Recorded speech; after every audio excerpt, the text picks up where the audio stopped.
hide and seek bored James, his sister Sally, and their best friend forever, Mark, were together. After playing all day, they had nothing to do because it was getting dark and hard to see. They were unable to see the ball, so they were unable to play soccer. It was a lovely spring night, and they preferred being outside, especially after having to play inside all winter, so they refused to go inside and play a game. It was a bit early for them to return home, and they just had no idea what to do. Mark stated in a dejected tone, "I guess I'll just go home." "Oh, come on," James answered. "There's still time for one more game of something." Sally then exclaimed, "I have a thought." "Come on, let's go hide and seek," James remarked. "I was just going to say that." "Yes, I think so," his sister answered. She said, "You always say you were thinking of whatever I think of." "Don't!" exclaimed James loudly. "Do too," Sally exclaimed. Mark merely shook his head in response and cast his gaze to the floor. He muttered to himself, "They're at it again." "All right, let's play hide and seek. I'll be the seeker," he exclaimed. He turned, looked up at the large tree, closed his eyes, and began to count aloud. 100, 99, 98, 97.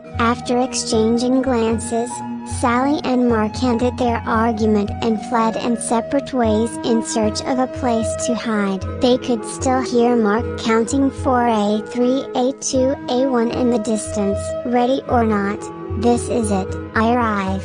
He then pivoted and started searching for potential hiding spots for them. It was simple to locate Sally. Every time, she would bolt and then turn around to get back to base. The location of safety to reach before being marked. Mark went in the direction of the largest tree he could find. However, she was absent. To himself, "I'll bet she's behind that big bush." He hurried over to it and prepared to tag her, but she was nowhere to be seen. He spun around to see James sprinting in the direction of base and quickly followed him. Prior to making contact with James' shoulder, James tagged the base, and exclaimed, "Safe."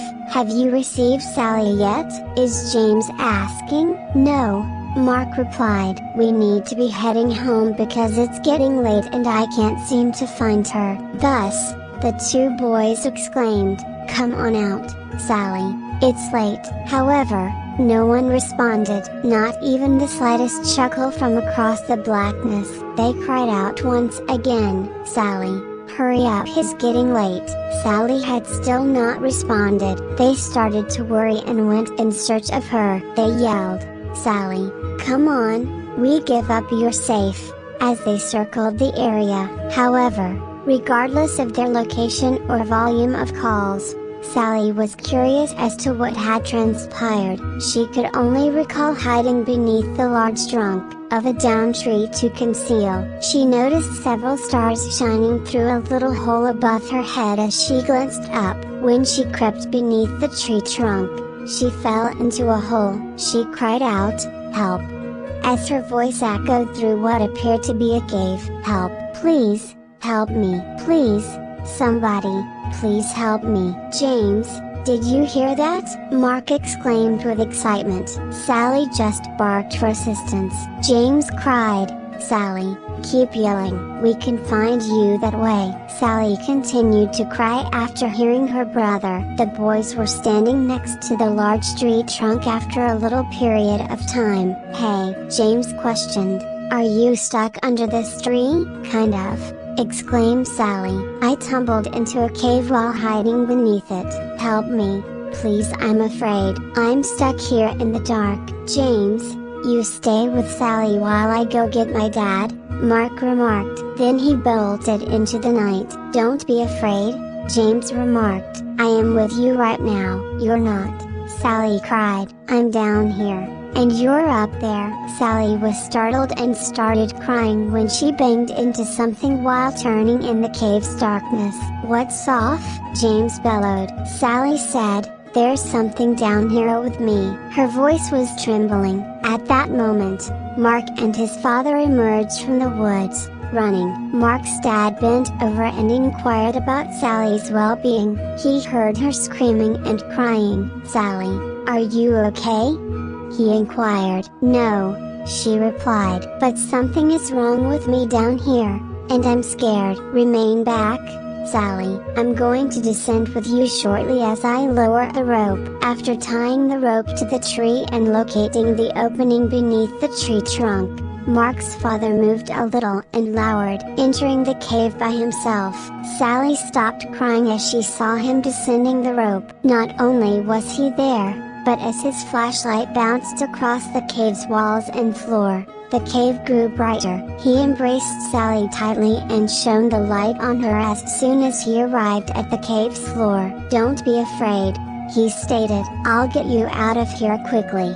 Subsequently, he illuminated the area and observed that she had tumbled into a tiny cave. And in the center of the cave, just next to her, was something covered in several layers of worn-out blankets. "There's something down here, Mark and James. I want you to take it out once I attach it to the rope." "All right," they said. After removing the object and untying the rope, the boys allowed the loose end to fall back into the cave. Since the cave wasn't too deep, Sally was able to crawl out when Mark's father lifted her above his head. Then he reached for the rope, and with a small hop, he managed to grip the gap and extricate himself.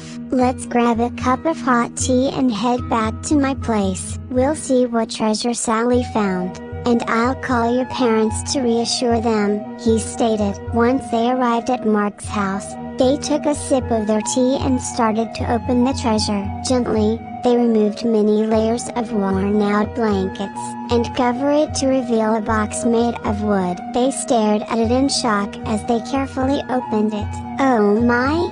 Sally said in shock. "It's not what I'm seeing." Mark's father and the boys simply stared. There were jewels in the package of every hue imaginable. There were emeralds, sapphires, diamonds, and rubies in every possible form and size. They saw strands of pearls and several gold coins mingled together. "We're wealthy," the guys exclaimed. "Not quite," the father of Mark cut in. "I don't think you should plan on spending any of it until we find out a little more, because someone could have lost this." Additionally, Sally located it. Sally grinned and replied, "I'll share it." "That's good, Sally," Mark's father answered. "But calling the police is the proper course of action." The four of them traveled to the police station the following day with Sally's mother, where they told what had happened. She handed the treasure over to the police to keep while they carried out their inquiry. Even the double-dipped ice cream cones Mark's father had purchased didn't cheer them up as they departed the police station in a dejected manner. Silently, they drove back. The cops remained silent for several weeks. Then, one night, Mark's dad, Sally, James, and their parents were called. He said, "I think you should come over right now. The police just called. I have some unfavorable news regarding the riches. I'm afraid, when you arrive, the police will provide an explanation, as they are now en route." James and Sally didn't talk much on the way to Mark's place. Sally reasoned that because it was bad news, although they most likely lost it, the treasure actually belonged to someone else. She muttered, "Whatever happened to finders keepers?" Her mother questioned, "What did you say, Sally?" "Oh, nothing," Sally answered. Her lengthy, dejected sigh resounded throughout the vehicle. The cops and the treasure box were waiting for them when they got to Mark's residence. When Sally came in, introducing himself, the captain added, "This is yours, Sally. Although some paperwork needs to be signed by your parents, the box and its contents are yours." With exuberance, Sally, Mark, and James danced around the room.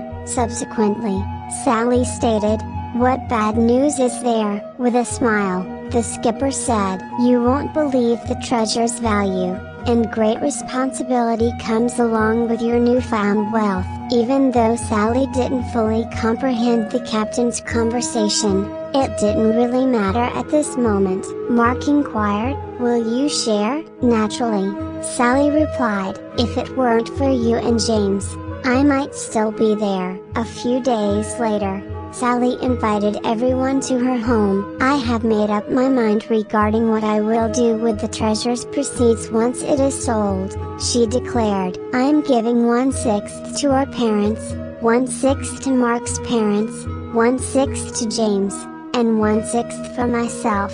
"It's an extra 1/6, Mark exclaimed with pride. He was perfectly adept at arithmetic and knew all of Sally's computations. Sally answered, "No, there isn't." "That's right," James added. "It's not," a furious Sally stated. Additionally, as Mark was about to say, "They're at it again," but Sally interrupted, explaining that there wasn't an additional 1/6. "I'm donating it to the neighborhood charity so that it can help the less fortunate and underprivileged." Both her parents agreed that it was a responsible and considerate thing to do. They knew she understood what the captain meant when he gave her the prize a few days earlier, and they were quite proud of her.